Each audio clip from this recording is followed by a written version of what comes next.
Tomes. Today we're going to talk about The Lord of the Rings, The Rings of Power, the first and second episodes. With us is Jason Wiley, and then I'm Cody Green. All right. Well, we are two friends that are just huge fantasy nerds who are wanting to start this podcast off with something that is very controversial. But I think both of us stayed in the news when all this was coming out with the Rings of Power, just how everybody was not a fan of it, and it's now seeing the first couple episodes. I think we know kind of why.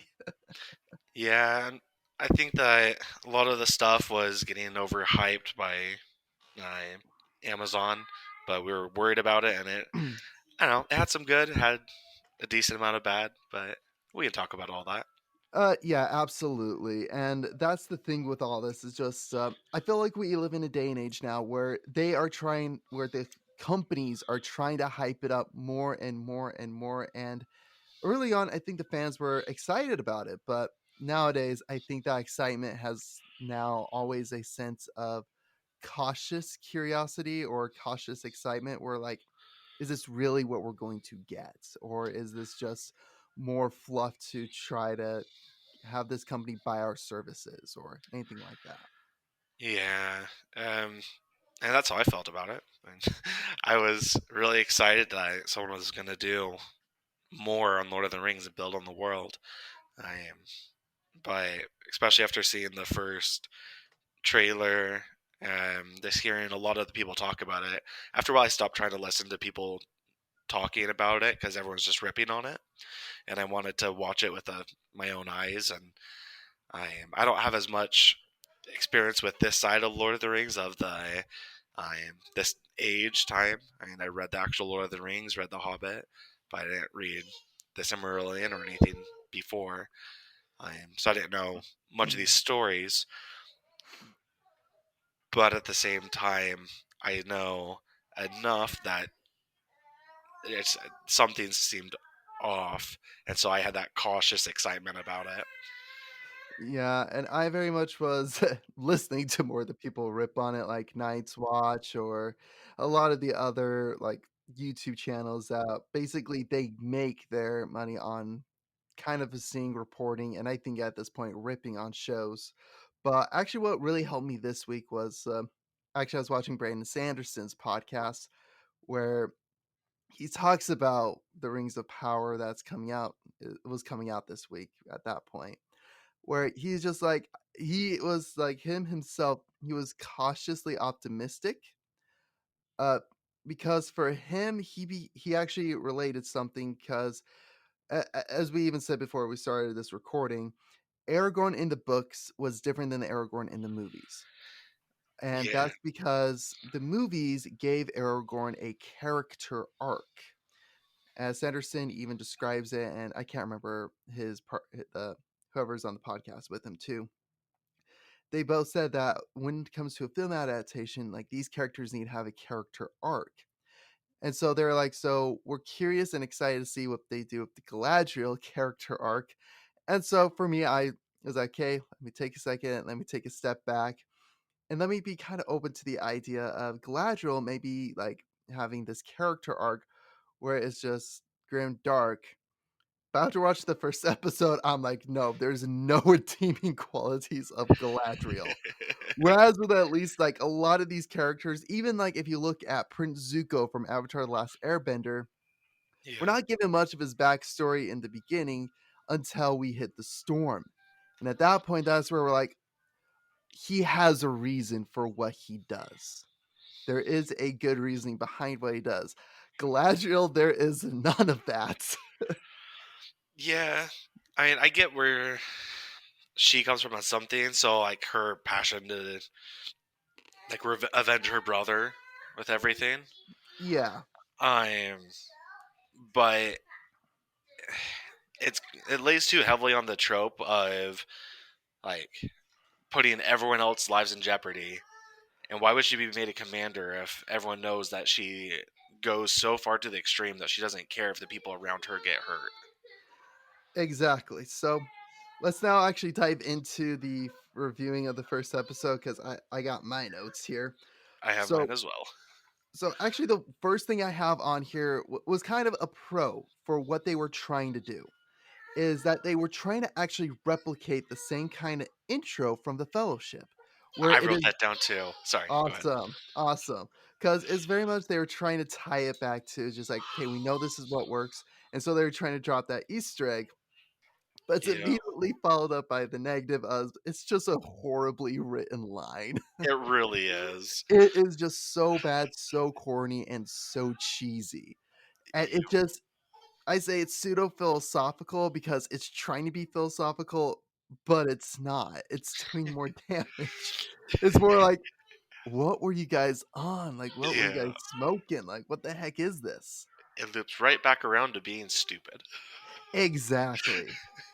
And then we get cut into the group of kids playing around, and immediately what they're trying to show is that Galadriel is supposed to be set apart from the kids, that she's the outcast from the kids. And they were trying to Yeah, establish that tone early on, and I'm just like, "This feels extremely forced." When it. you consider into the lore that actually Galadriel is one of the first elves in that comes into being, she is part of the Age of Starlight, Yeah, and there's a lot of respect that follows her, and it's just like they threw that immediately out the window. yeah.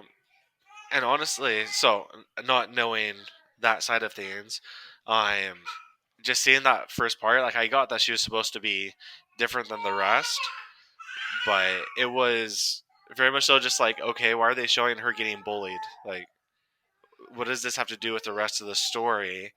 And it didn't really click for me just instantly watching it, Yeah, where it was done so rushed and so I don't know, just forced that it was much more just okay. You're showing people bullying to show people bullying, and I don't get what this has to do with the rest of the story. but yeah, no, just the group of kids, just the random bullying is trying to show that Galadriel is quote unquote the victim. And it's just she isn't. Like in the book, she is far from it. She is a commanding and awesome sorceress of the elves who is a fantastic politician who understands the evils of the world. And I know this is supposed to be the character arc that leads to having that knowledge and understanding, but Yeah, it was always kind of in the idea of she had it from the beginning. yeah, and so correct me if I'm mistaken on this, but it kind of feels like when they introduce Elrond a little bit later that they gender flop their roles. Where, from what I understand, she was more the politician and everything at the start of it all, and he has always been the warrior. Actually, the way again, I had to look it up to double check myself. Yeah. Is I actually have like a Tolkien dictionary where you can actually look at the characters, and it gives their entire kind of backstory in just a few paragraphs. Okay.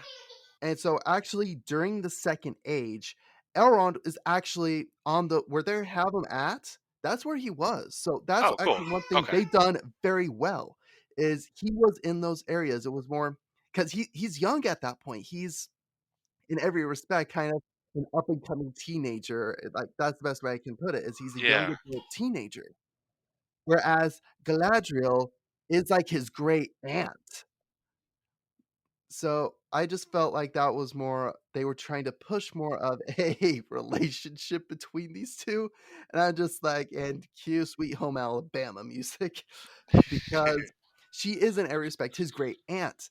Yeah. And so it's more he respects her. It's very much like this is a very well-known fabled individual who has tremendous respect for her.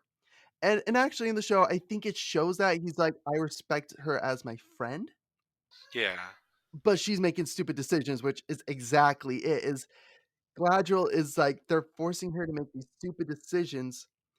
And going back a little bit, it's like now she's like extremely short tempered. She feels like she has this chip on her shoulder.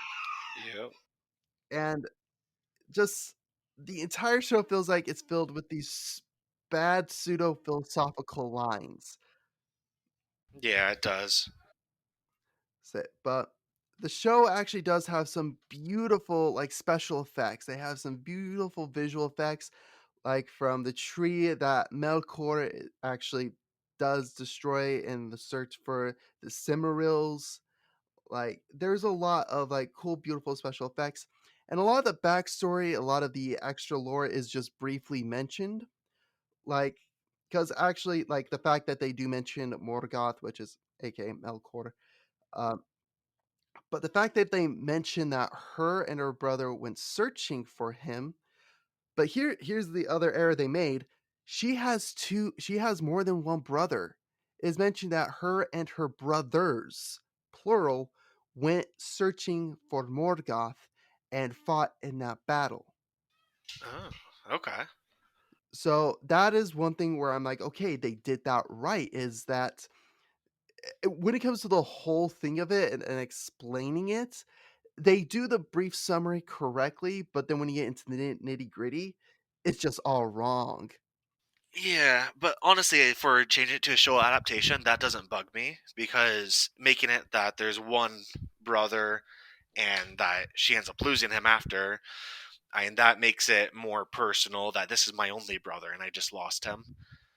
Mhm. And so, for story wise, I understand that sticking to the actual lore of what's there, it's not following it, but there is some leeway that for me is acceptable.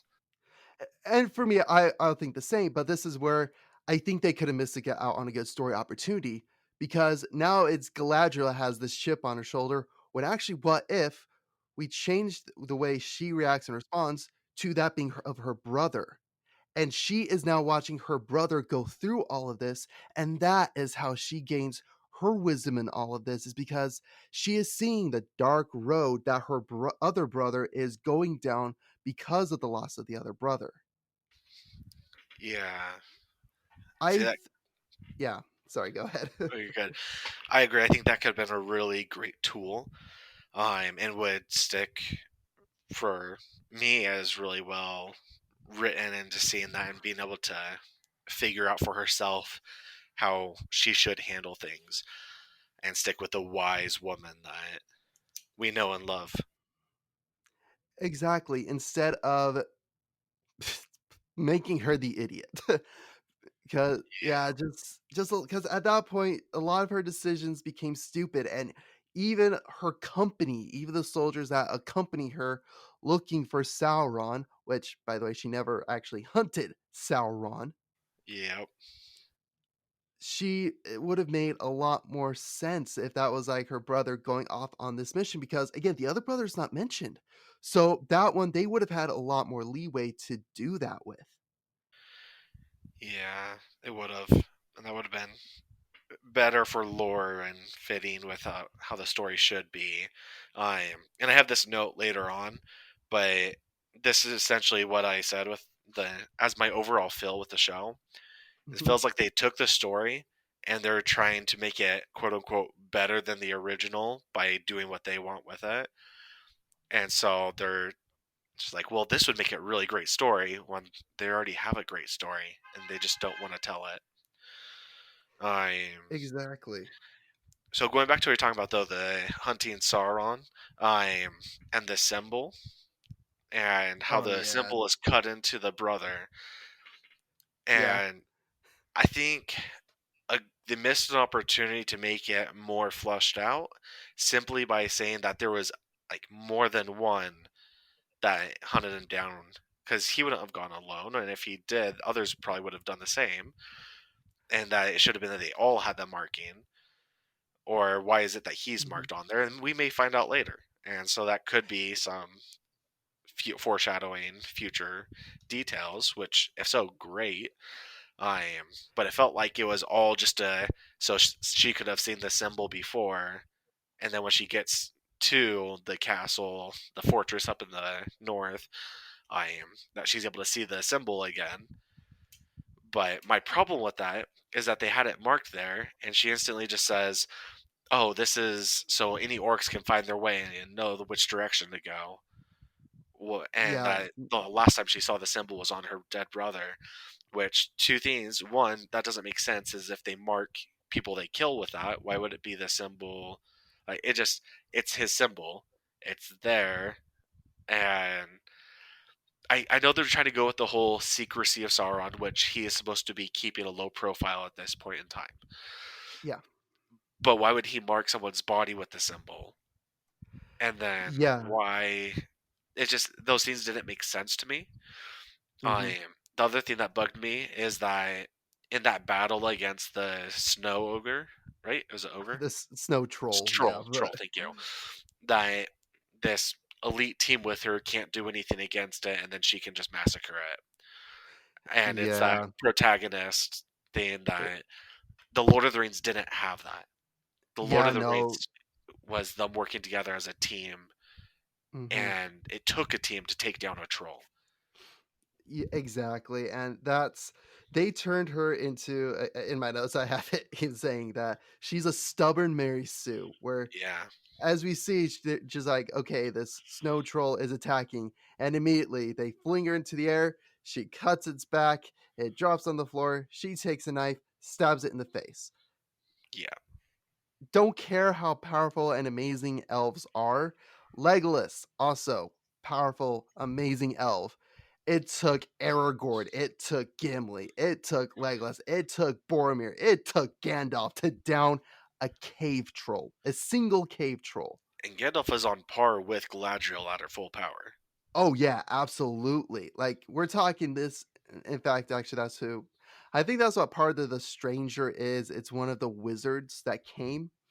But Yes, yeah, we see how even within Rings of Power, we've seen how powerful wizards can be, yes, and just the whole troll, the snow troll fight, also felt kind of like a D&D random encounter, to be honest. it did. It really did.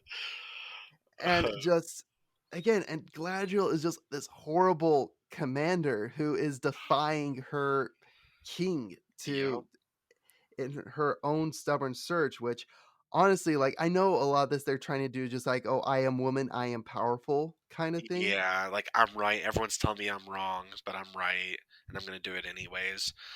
And okay, so this is jumping to the end of the episode, but Okay. at the very end of the episode, the king has the leaf fall down, and it has all the darkness on it, and it speaks to him in the dark speech. Yeah. Is that implying that he's being like he's working with Sauron, and that he's like purposely undermining her, or is that's kind of what the impression I got? And so Uh I, the impression that I was more getting is I think it was supposed to be foreshadowing because the High King, as he was talking to Elrond, said that he believed and he saw a vision that Galadriel returning home was supposed to be a good thing because he believed that if she continued the hunt, that it was more of this. This is where I'm gonna say like a just lore problem is that Sauron gains power based on belief, and so with her not going home, she is the catalyst to having Sauron come through and do his plans.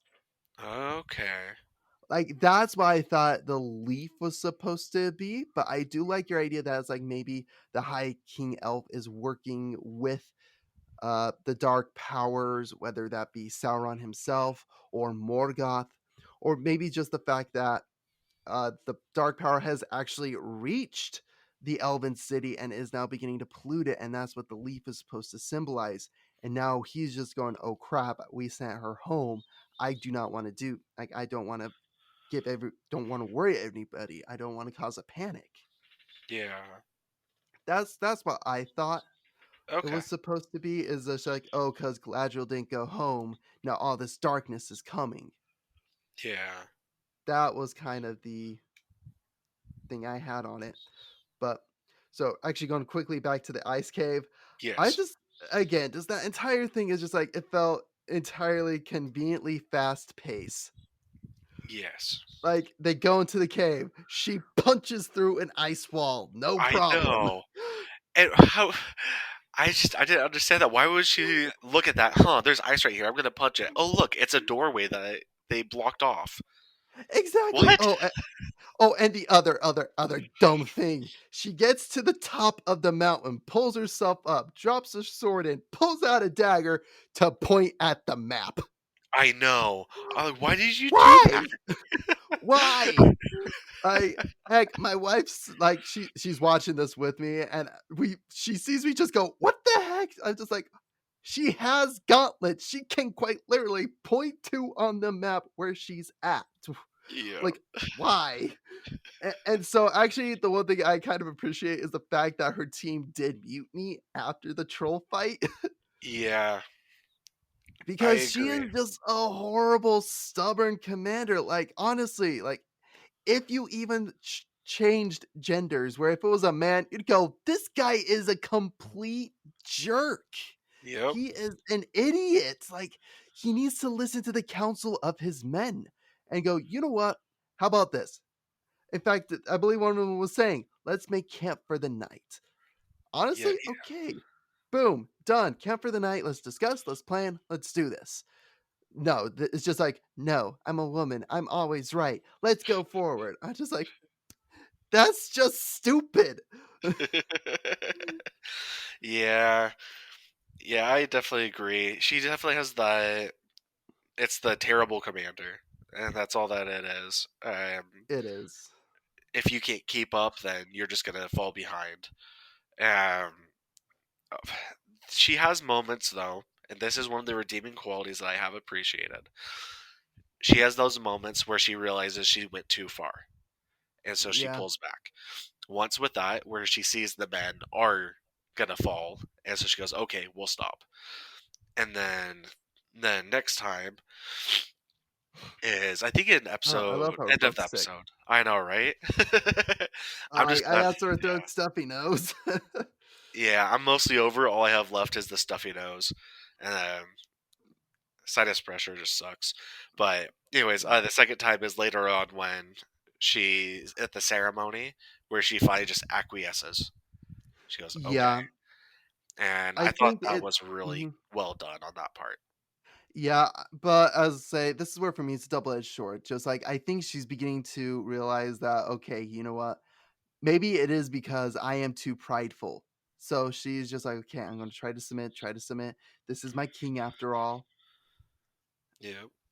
But also seems like I'm better than you, but that's the Yes. entire vibe. Like it made me think of us in high school and seminary. I feel called out.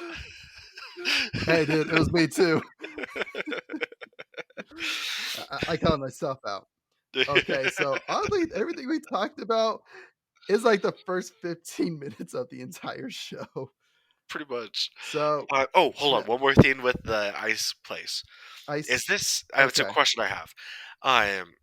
Is it canon before this that evil makes it so fire is not warm? Uh, I don't know. That honestly, that could have been something they make up. Okay. Like that's where I don't know. But if that's the case, then the whole stranger thing, that the guy who fell from the sky, Yeah. yeah, he's sketchy at that point. Well. So that's Oh. where it's, and I think that's where it was supposed to be a tie-in. But anyway, Okay. So I. Okay. Sounds good. I was just. Or no, I can't talk right now. I'm just so stuffed. When they when they were in the ice palace and one of the elves was like, "Wow, like I'm so numb, I can't feel anything." Or and she's like, "Oh no, it's just evil. You can't feel the heat of the fire from the torch." Um, it just seemed a little off, but then that makes sense if they're foreshadowing with this other person, the stranger. yeah. So Because yeah, yeah, I think it was just weird and kind of a tossaway line at first, but then when we'll cover more of the Harfoots in a little bit, yeah, but when the stranger falls from the sky, which again, not really much of a spoiler for anybody listening, just because that was in the trailer, she quite literally goes up, just like, "Huh, this fire's not hot." yes, So I think that was supposed to be kind of like a, "Oh, don't trust him, don't trust him. If the fire's not hot, it means he's evil," kind of a situation. okay, that makes So sense. I actually didn't even think of that at the time. I was like, I I didn't think of it either till just now. okay. So I was just like, "Ah, oh, that recall that moment." So Yeah. Alright. so Oh, I had this one note. It's when they got back from after the mutiny and everything. mhm. It literally just says King extremely smart because he, he had all those things of I'm making Galadriel wait to meet with her. I know Elrond was really the one stopping that, but I'm sure the king was also very much like, hey, I'm going to celebrate her success and ignore this fact just so that way there's not any problems. That was very mature on his end as far as kings go, because typically people write kings Mhm. as you do anything and they'll have your head. But this was a really great way to write a king. And then he sends them during the ceremony. He sends them away. It's like, hey, nope, you guys are going to be leaving. We're celebrating your success. You get to go home. He's getting her out of the picture. She's causing too many Exactly. problems. Let's just get rid of this. Perfect. And I was like, he is doing things the best way he knows how, and I think that's a great thing for someone who has the full picture or a bigger Exactly. picture. And things that's what it is like, even if you look at the military, there is your chain of command. Is the underlings aren't really like, okay, this is where the underlings, the privates, everybody below the chain of command has to follow everybody above the chain of command because the guys up the chain of command see the whole picture. And this is where the king is smart and a skillful political tactician, but he's Yes. also a good, like, he is seeing everything and he's just like, okay, how can I maneuver this for the betterment of our people? He's not really doing this like, oh, I'm doing this because I want the power. I want to do all this. He's doing this because he's just like, okay, we quite literally just got done with a huge war. Let's see if we can do some type of semblance of peace. You guys fought amazing. You guys can go home. You guys need to heal from what you guys just went through. Go back to the undying lands. Go home to the land of our ancestors, to the land of the Valar. Yep. Go home. Take this moment of rest. And so it was very much more along the lines of he saw what they did and he acknowledges the effort they put into it instead of just going, oh, pff, you defied my orders. Go home. I'm not allowed to do any of this. It's very Yep. much more along the lines of I appreciate all the hard work and effort you're doing, but things are very fragile at this moment. Let's not tip the scale in their favor and lose our soldiers that know how to fight. Instead, let's send them home. Yeah. Tom. I personally really like him. Gilead? I think Gilgalad? so. I am. Yeah, I Oh, really like him. I'm pretty sure we're going to butcher half these names. I actually I'm had to write sure. one of the names down, but Yeah. And so the main one is Celebrimbor, but we'll get to him later. oh, So, I like Celebrimbor. Just lore wise, I love Celebrimbor in the lore. He's awesome. yeah. All right. So the next part in here that I have is about oh, what was his Her- name?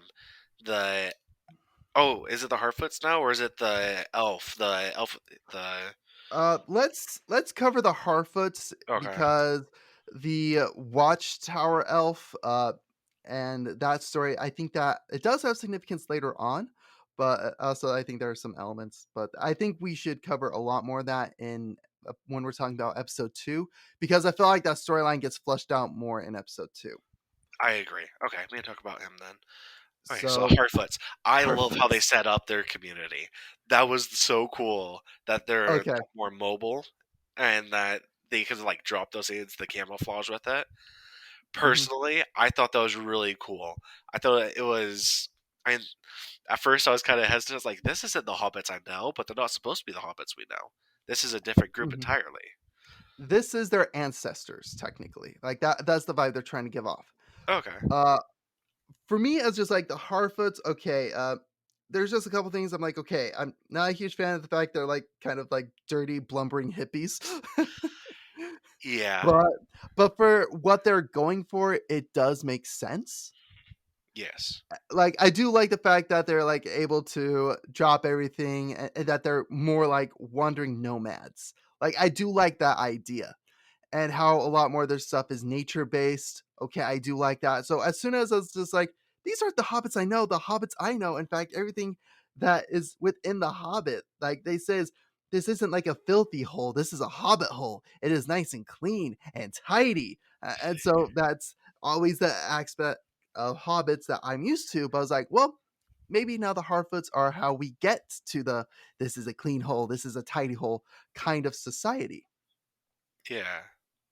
But I do just for me, I was just like, something just feels off. I know they're trying to go for comedic.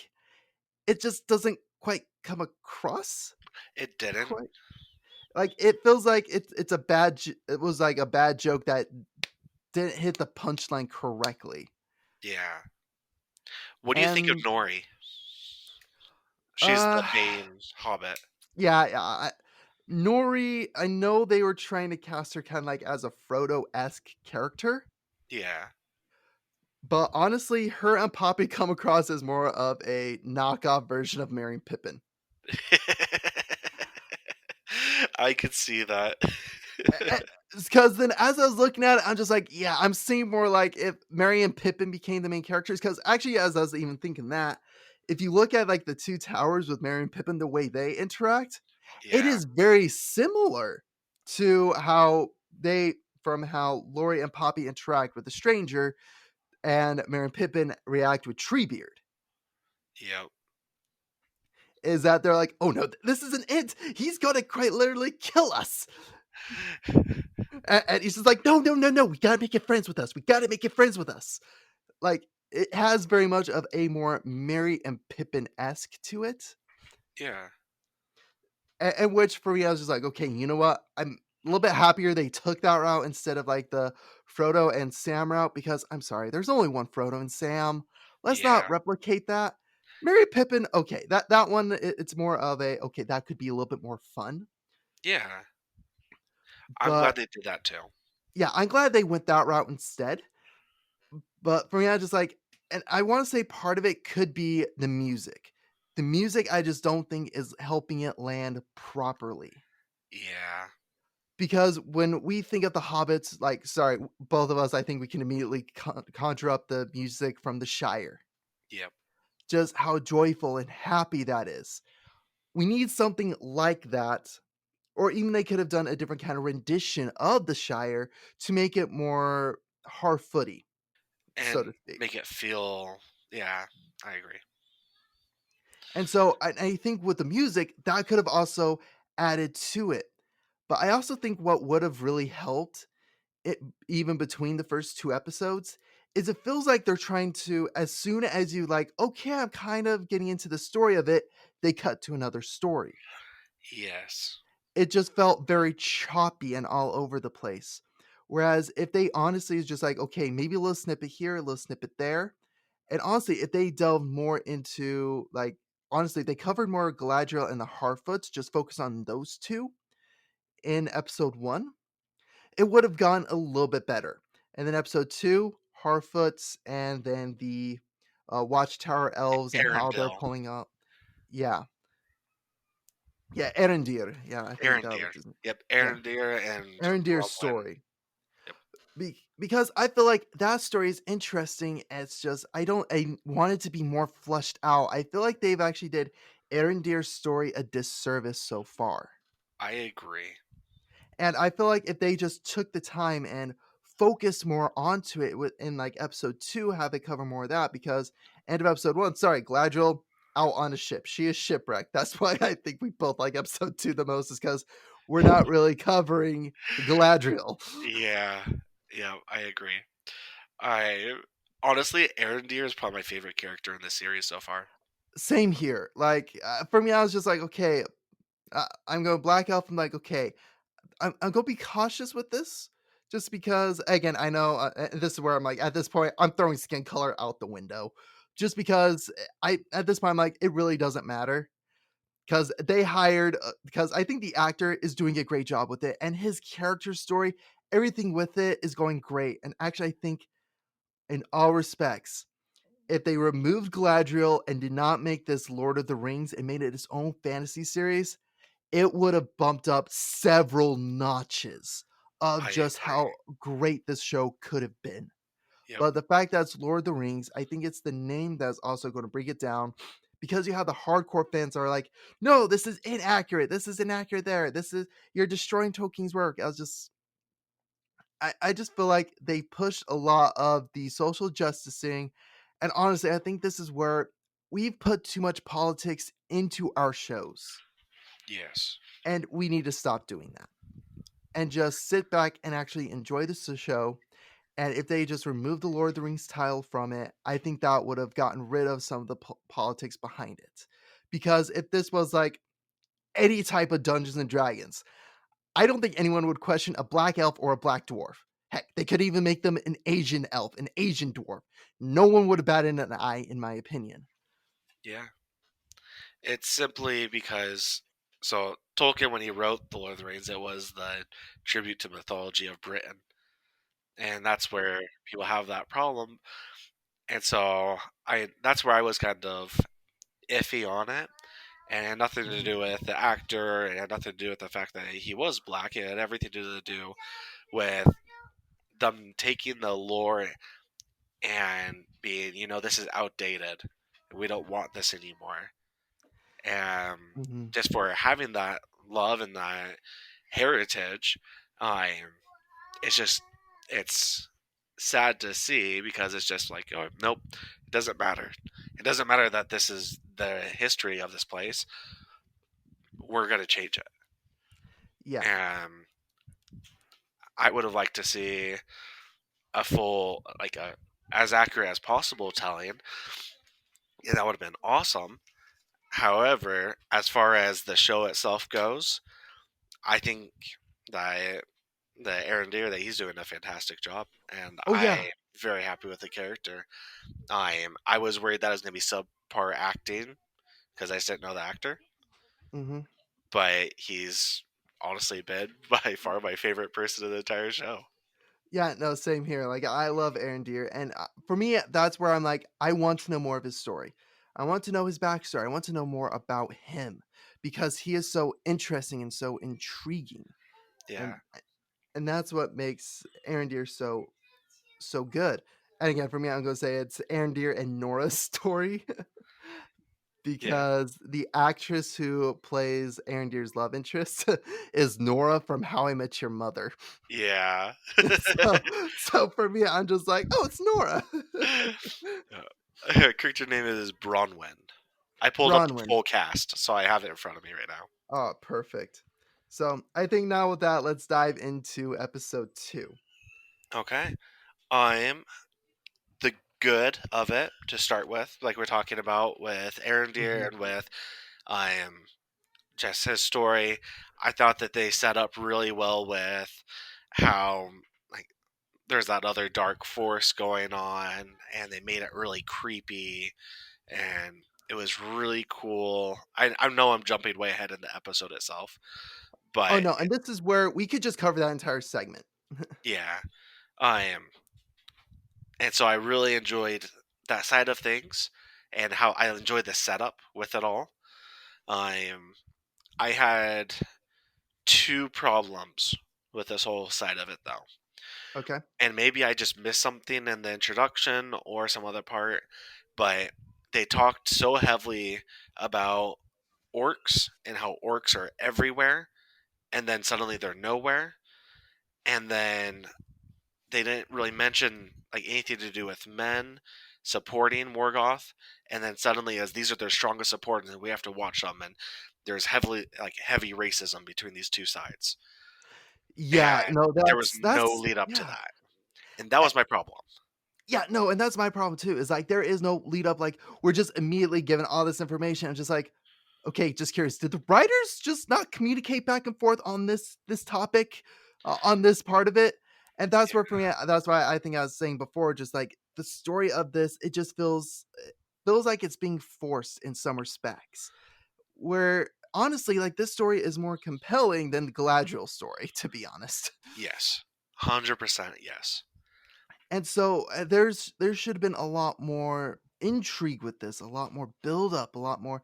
And actually, I think this one even has a lot more. I think this one they were trying to do a lot more telling and foreshadowing of or even just like an Easter egg to the original Lord of the Rings, because we take this kid who finds a sword that has Sauron's mark on it and he is hiding it. Yes.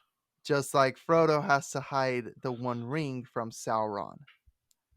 Yes, but for him, he's hiding it from his mom and from everyone else. More, he seems like a dark counter to Frodo. Exactly. It's like if Frodo had, yeah, exactly, a dark counter, a dark version of Frodo. Yes, where Frodo intended to do good, this kid feels like he intends to do bad. And I think that is what makes the hobbits in Lord of the Rings so amazing. And this is where it shows how, at least in Aragorn's perspective in the Fellowship, on how weak men are to the powers of the darkness, to the powers of Morgoth. Hmm. And I think that illustrates it very well. That does. So, I am also calling it now. That's their child. Theo is totally their child, oh, that'd be interesting. Okay. like 100%. But now, the other thing I actually really liked during Erendir's story Yes, is actually the fight that they had with the orc, Theo and his mother. really. I liked it because of one thing. It felt a little bit more like a realistic fight. It was two people versus one orc, and the orc was not armed. Only thing he had were claws, which honestly, the claws looked blunted, probably from digging. But he never used So them. he never used them. Don't get me wrong. That's the only thing where I'm like, okay, I have an issue because he never got the chance to like slash across Theo's back or slash across Nora or anything like that. He's just like, what's going on? What's going on? Human! Ah, big attack! Like Yeah, that was more the vibe. all of his hits were with his fist. He never used his claws. Like, he hit them with his hand, but he never Yeah, cut he them. he was more punching them, which is where for me, I'm just like, okay, he didn't use the claws because I'm like, okay, they're trying to pull the punch. So I think the fight choreography could have been better, but the overall idea of it was a two versus one fight. Yes. That seemed for me realistic in the fact that okay, two humans versus one orc, and again, two human civilians, I might add, Yeah. fighting him with farming equipment. Yes. And I agree that in that way it was really well done. I am. But the I like. choreography and of itself, it could have been a lot better. I think a Yeah. lot of the fighting choreography in this could have been so much better. From Gladriel's snow troll fight to this orc fight. Yes. I agree with that. I am. So I guess one thing to counter myself about Mhm. him not slashing them, because honestly, if he had used his claws as intended, that he would have cut them to shreds. Um, in my opinion, Oh yeah. the entire town that they went to was missing, not killed, Yeah. missing. So it could very well be that they are capturing people and not killing them. Oh, very true. Okay, so he could have been out, found more humies. Oh yeah, because okay, especially like in like some of the other lore books, like Children of Hurin, is Mhm. they take humans as slaves and use them to work. And So that's that I makes thought. more sense. Is that the orc could have been there? Is like, oh, more humies that I could bring to work for Morgoth. Yeah, so that was the one reason reserve I had as to why it could have done that. But at the point It's where it started feeling like it was losing, I feel like it would have been like, nope, there's more. just like, you know what? Nope, nope. Two humans dead is better than me dying. Yeah, like I have some sort of implement stuck into my back. I'm just gonna kill them at this point. Exactly. They're not exactly creatures of reason, from what I understand of Lord of the Rings. Not like the same level as men or elves, especially. And here's the thing though, orcs were elves. Yes, but they're twisted and broken. They're twisted and broken. So that's where for me I think they again they have the same fighting tenacity and maybe the same fighting tactics. which is what makes him so formidable in like the wars with against Morgoth. Yeah, that makes But I, sense. and again, as we get further into like the third age, the dumber they get, just because it's more they've gotten away from their ancestral line. But That's fair. it's like I equated to the Warhammer orcs. The original orcs were like geniuses that were just like titans among themselves. To now they're like bumbling idiots who like we believe red makes things go fast. Paint red on it, and it instantly goes faster. Yeah, yeah. But okay, so I think we've covered Aaron Deer's story pretty well. Uh, quick, yeah, I think we even covered like all of like the Oh, Harfoot stuff. Okay, what's up? sorry. This is going back to how is it Hadriel, the brother of Gladriel. Okay, It's not Halbrand, but yeah, I am. So I had this note. He's kind of sketchy. he is super sketchy. Which actually, okay, this is my. I don't think we covered this. This is my theory on the mark. Yes. He is extremely sketchy. The fact he says the line, just like, oh, sometimes you gotta touch the darkness. Yeah.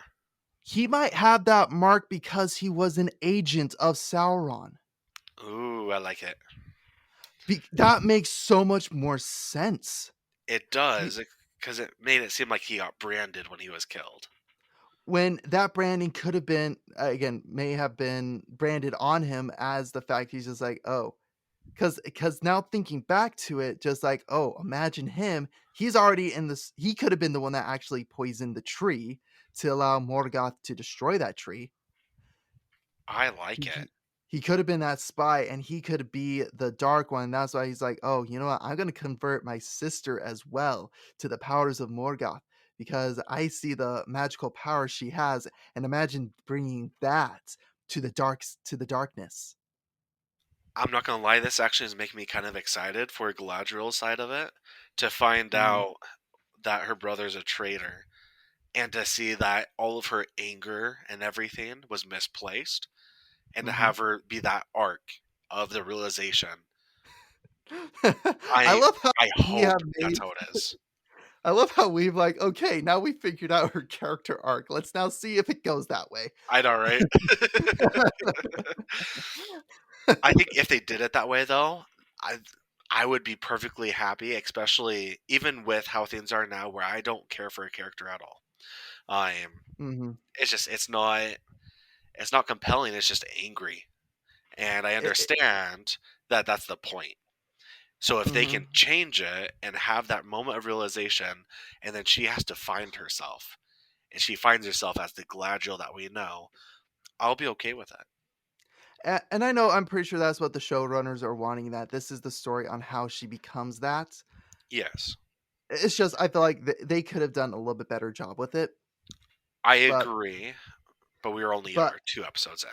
yeah, technically we're only 2 episodes in. So again, that's where they can change our minds and change everything with it. Yes. So now to the okay, we covered most of the Harfoots, how yeah, I think Yeah.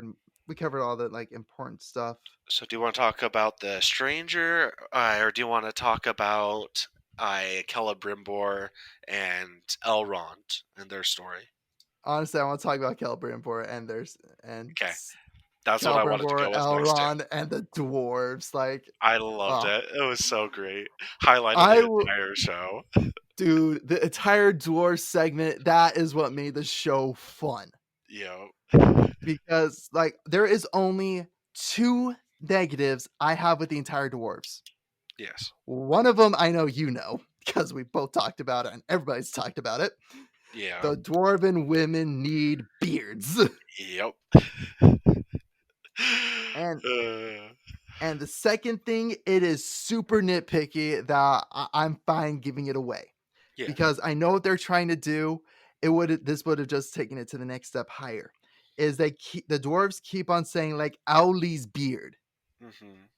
Owlie was the Valar that created the dwarves. Okay. So that's why they're using it, but the dwarves actually refer to Owlie as Mahal.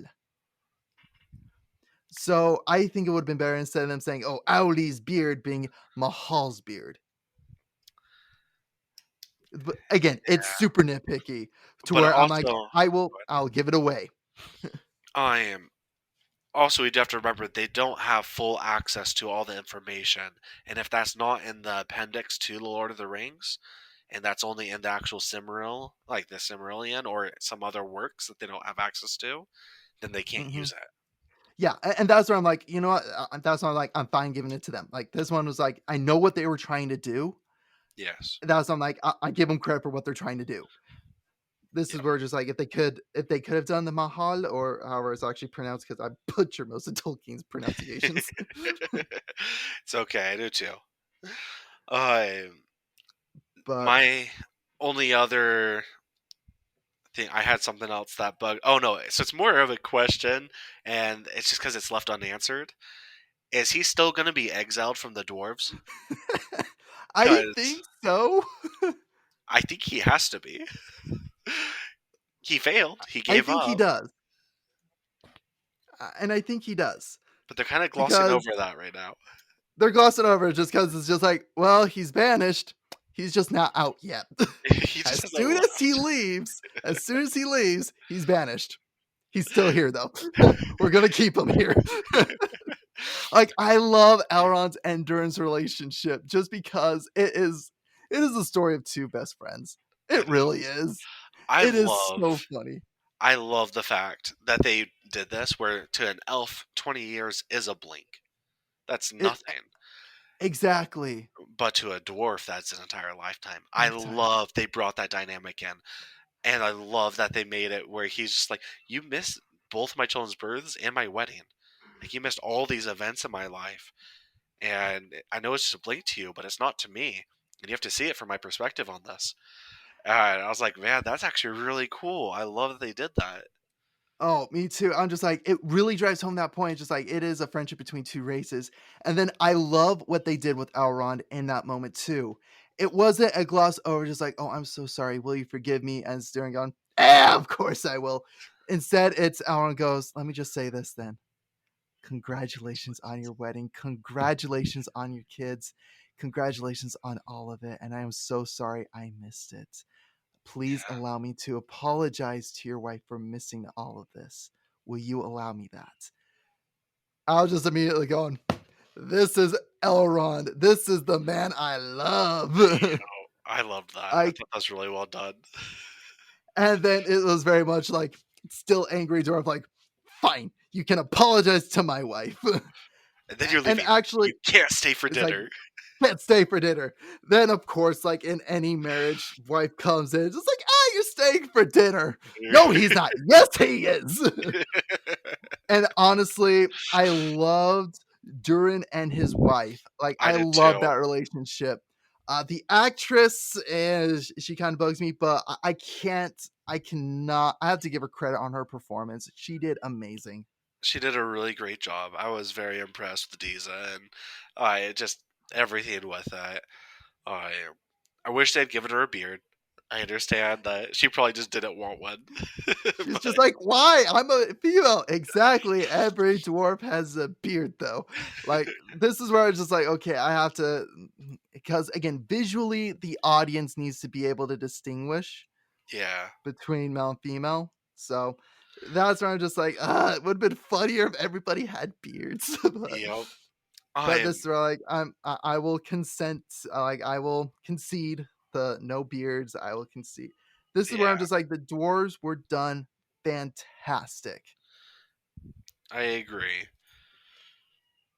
The one thing that I kind of bugged me is I so with the Lord of the Rings, with the dwarves and the hobbits as well, they used a lot of like stunt doubles from the when they were around other people, so that way they just appeared shorter. Yeah. But they were normal proportioned. Hmm. I it just to me that's my mind what the dwarves look like. But with this, they seemed much more like an actual midget. Just like Yeah. stocky midgets, and that's gonna sound terrible. I just that's the way that it kind of seemed to me, and I think that could have been done a little bit different. But Maybe I'm just prejudiced. I don't know. Okay, well, in the sense of being quote unquote politically correct here, the actual technical name for them is the dwarves. Like they're actually called dwarves. Yeah. So I think it was more of supposed to be like a nod to the dwarven community in our age. Okay. So that's where I'm just like it makes a little bit of sense on why they went that way because again, sorry, Lord of the Rings is trying to be as politically correct as they can, Yeah. and so it makes sense why they would actually hire dwarves to be dwarves. Yeah. That But does. it makes sense, but again, like when seeing it, just like the proportions seem a little bit off. I was like, oh, it's probably because they actually hired dwarves to play them. Yeah. Which is like once you make that assessment, it's like okay, that makes more sense. Yeah. Whereas with Sure. like the Harfoots, they like CGI'd them smaller, Yeah. And they and well, it wasn't even CGI necessarily. It was the same trick they used with in the actual mhm, Lord of the Rings, where when it's just them, they just have them because kids. they seem the same size. But when you put them next to someone else, they'll only really show them from the back when they're standing Hmm. next to them because they use either like a child or someone else that's really short for that purpose. Yeah, yeah, no, and actually, the reason why I'm saying CGI is because if we go to the Stranger Thing, we're actually seeing Nori's face Okay. with the stranger. Oh, So now okay. that could have also been some camera work as well, like what they did with Yeah. Gandalf and Frodo, where they have him more forward towards the camera, and then they have Nori further away. That Yeah. could make sense too, but I believe there was some CGI of like actually making them a little bit smaller, Definitely could be. which which at this point, like I'm not diving into like the nitty gritty of special effects because in my mind's eye, as long as it conveys the message, Yeah, it's and they good. did a really great job in selling them as hobbits. Hmm. So yeah, they did a good job. Just okay, yeah. There was one aspect that with the Harfoots made no sense because I actually then went back and looked it up. Is the Harfoots and dwarves actually were friends? They had a relationship with each other Okay. because as the Harfoot, in my mind's eye, as the Harfoots would travel around, they'd visit mountains, and that's how they would trade. That's how they would exchange goods and exchange information. Ah, So that way, we're not getting someone like Lori. Oh, sorry, Nori. Sorry, yeah, Nori.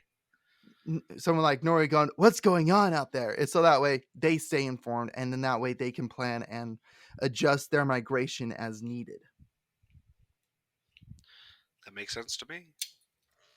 So, I think we've covered most of the series, but yeah, I think we need to just kind of cover the Stranger and then Yes. Galadriel's shipwreck. Yeah. So the stranger, I had two theories on this one. The first one, just before we get into everything it showed, I am. The first was when I was watching the trailer, and I know this is wrong, but it was the thought that he was Saruman. Okay.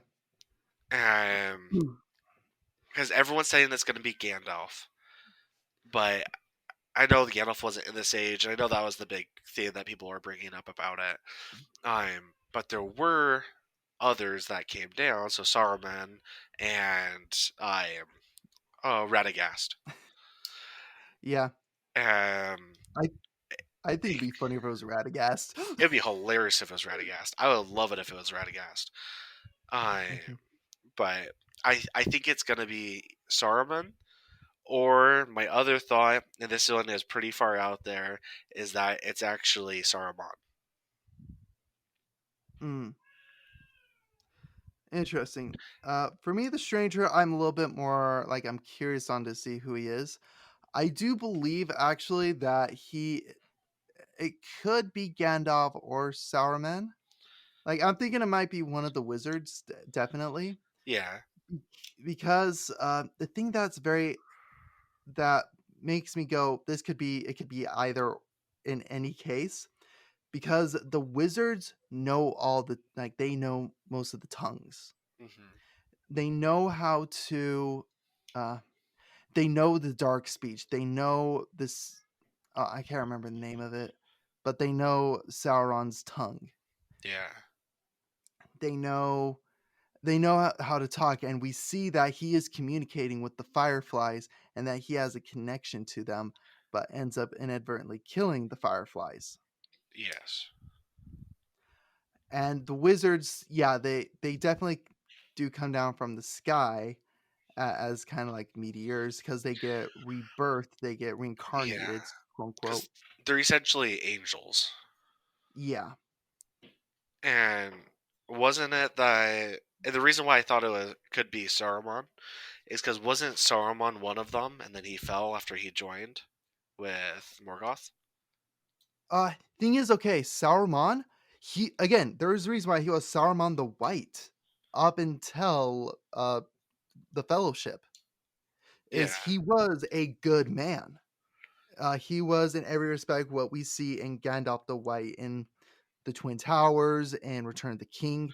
That was Saruman. Yeah. Sorry, Sauron, not Saruman. Oh, Sauron. Sauron. That's what I say. Sauron is the same race, is he not? He was one of the angels before he joined Morgoth and fell. Uh, he was one of the. Basically, he was a priest of Morgoth, so he would have been there before. Honestly, who I think Sauron Is is Halbrand. yeah, Halbrand, Halbrand. yeah, Halbrand, Yeah. Galadriel's shipwreck mate. Yeah, I've heard that theory, and I think it's probably going to be right. It makes the most sense to me Yeah. because I think in every respect what's supposed to be is just like Sauron trying to convert her, but also humble her. Like at this point, he's trying to size her up. He's just like, okay, how big is this foe that's been hunting me? Yeah. And Sauron, especially during this age, he was known for disguises. He was known for hiding himself because that's actually how he tricked everybody into getting the rings of power. Yeah. So I just looked it up. Yes, so both Gandalf and Sauron are Maya. They're both Okay, the same cool, race. perfect. Again, I just wasn't sure off the top of my head. You're good. I just wanted to look it up because I thought I had heard that essentially he was the story and accustomed to like Christianity of Lucifer, the fallen Yeah, angel. that makes sense. Okay, very cool. So Yeah, now sorry. we are on to the shipwreck. And what a And wreck it is. I just gotta say, I love when her stupidity almost killed her. I know she tied herself to the thing and then To the it freaking dragged mast her and then down. it goes under. I was just like, oh, that's just beautiful. I love I it. I thought that was really hilarious. I thought that was well done. A good subversion of the typical like I'm gonna do this and I'm gonna be smart and it's gonna work. And I actually appreciated that they did that. I thought that was really well done. But then it showed Me the good too. side of Halbrand, where he'd saved her. Yeah. And I was just like, let her drown, let her drown, let her drown. Which honestly, if it's Sauron, as like it would have made sense. I was like, I could let her drown. Hmm. Would have been would have been a thorn on my side. Hmm. Yep. I was just like, I think all the viewers Yeah. would have gone like, No, would have I been a thorn actually out of thought my it was. side. For me, I just my biggest beef is like at the very end when she gets up on the ship, it has to be her that hauls him up. I just like, really? The Yeah. dude just saved your butt and you're trying to be all high and mighty? No, you almost Yeah. drowned. You be on the floor coughing like crazy. Yup. Both of you be on the ground coughing like crazy. I think that would have been better of them both coming up on the raft, just and then them helping each other up instead of her going, "Here, take my hand." I'm just like, really, really, you have that much of a superiority complex. Yup. If anything, I love how Hellbrand is just like, yeah, yeah. It's not like your pride is gonna kill you or anything. Yup. But Yeah. So I don't know. I that whole part was just kind of interesting. I thought the creature was really cool. Oh The yeah. worm they called it. I thought that was really cool, and I thought it was really well Hmm. done in that with the CGI and everything. I thought it was kind of funny that it just like ripped them all to shreds. I Hmm. all like the people in there, but it goes back to more of the racism against elves. Which it makes no sense at this point. Well, from what I understand, picking up pieces is that because when the elves beat Morgoth, that they essentially put themselves in a authoritarian place, and Yeah, they're now authoritative. ruling. Yeah, where we're the police, and we're gonna make sure everyone's doing what they're supposed to. Yeah. Is what it feels like it's implying. But it should be just discontent, not distrust. Yeah, so much so that a random elf washes up on the shore, like on at the shipwreck, and you throw her off the boat. Yeah, that would have gone, no, you know what? You're not getting any rations, but you can stay here. Like, it should have been that instead of like, elf, throw her overboard. Yeah. Don't get Well, me wrong. It could have been just that they actually met Gladriel for 5 minutes and they're like, yeah, nope. I mean, I But wouldn't blame him. I'd probably throw her off myself. that's what I was just like, honestly, if this was Elrond, I would go, oh, humans, how dare you? But I was like, it's Gladriel. She's a jerk. Go for it. Yeah. Yeah. I don't know. The shipwreck part was just kind of. It just felt kind of long for how short it was. Exactly. Yeah. I feel like they're extending the things that don't matter, or that I don't really care about. Rather, Yeah, and um, they're shortening the things that do matter. yeah, the things that they could do so much more with, like Arendir. Yeah, seriously. Okay, the other thing that just drives me completely insane with Galadriel is the Yes. I've seen things. I've Oh, I seen things. know. I've seen things. I'm like, Snitch, you saw your dead brother, and now you're on a hunt for orcs. Yeah. That is seriously all we have seen. We've seen her come to a battlefield where everybody's been massacred. We've Yes. seen her climb a mountain. We've seen her do a couple of fights. She has not seen Jack. I think it's just they're just talking. I don't know. They have those little things that they show, but they're saying like so much more has happened, and she was there from the beginning of the war, so she's seen the whole war, the centuries of fighting. And Elrond hasn't seen that much, even though he's seen. He may not have seen as much of it, but he saw all the same things. He To be lost honest, friends. I say to What? be honest, let's put it this way: Elrond he has stayed mostly in the Elven homeland all through the Second Age. It's not till the end of the Second Age where he actually begins becoming the warrior. Okay. So up until that point, he's been partying with dwarves, partying with elves, being a politician. Okay, Fair enough. Okay. like that's where it's like, okay, Galadriel, you may have some credit, but don't just keep going. I've seen things. I've seen things. Divulge those things. Like, go. I've seen bodies. I've seen massacres. I've seen our people die. Like, Yeah. just don't go. I've seen things. And real quick, going back to the cave, I just feel like Galadriel's acting is very cold and very monotone. Yes. It is just so cold, so monotone, and I'm like, have some feeling. Like like the entire thing where after they see the mark of Sauron, the guy goes over just like, we need to go home. We need to go back to the High Elf King and see what he wants us to do, not just be out here on our own. And then Yeah. have her go, there's no one in this company more that yearns for home more than I. And it goes on and on about the trees. It sounds like she's just reading it from the page. Yeah. It doesn't feel genuine. It doesn't feel genuine. She's just like, and actually, I even paused and rewound it and did this scene with my wife as just like I was doing Gladriel, and I did a better performance than her because I'm like, this is where you can add the emotion, grip them, going, this is someone who actually does miss home. Just go because again, she has her eyes open. She's just like very much just looking at him and saying these things. Instead, she can go, there's no one who yearns for home more than I. I miss the light of the tree. Like, and close her eyes as if she's envisioning it, feeling its warmth on my skin. I miss home more than anyone. That right there is better than her dang performance. And Yeah, it took it me did all of felt 5 hollow. seconds. It felt hollow, just like, yeah, I miss home more than anyone else. That's why we're Yeah. doing these things. Yep. But I mean, that kind of sums up this entire show. I'm not gonna lie. Um, Yes. it's beautifully done.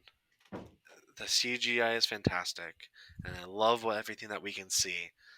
But it feels like a band-aid and feels kind of hollow to the overall plot, and that's Yeah, just it just feels like there could have been a lot of good potential for this series, and it feels like they were so pushing an agenda that all of the good story elements that they have are falling through the cracks. yeah, Like Aaron Deer. yeah. Like literally he went through a crack in the ground. Can we talk about how that creature dug that hole with claws like that, but it's so perfect? Yeah, no, like it actually again it is perfect in one respects and then imperfect in others. Well, yes, it's perfectly imperfect. It's the hole that looks like it's actually been dug out. Mhm. Actually, it just reminded me of the hole in Stranger Things. Like it was almost identical. Yes. I feel like they just took the Stranger Things hole and just recast the light in it. And they got rid of like all the like dandelions. Yeah, uh, but I still think it was. I thought it was really cool. It was just it didn't.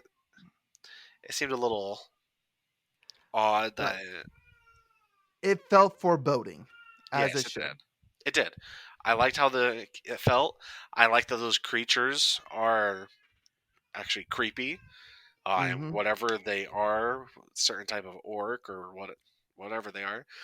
And I love that they actually captured Aaron Deer, Yeah, and I that's love one of. how. Yeah, go ahead. Yeah, and I just love how Andir is more like he is an actual warrior. He's genuine. He loses and he wins, which is one Yeah, thing they need to do if they're doing warrior Galadriel. Is she needs to lose battles it's true.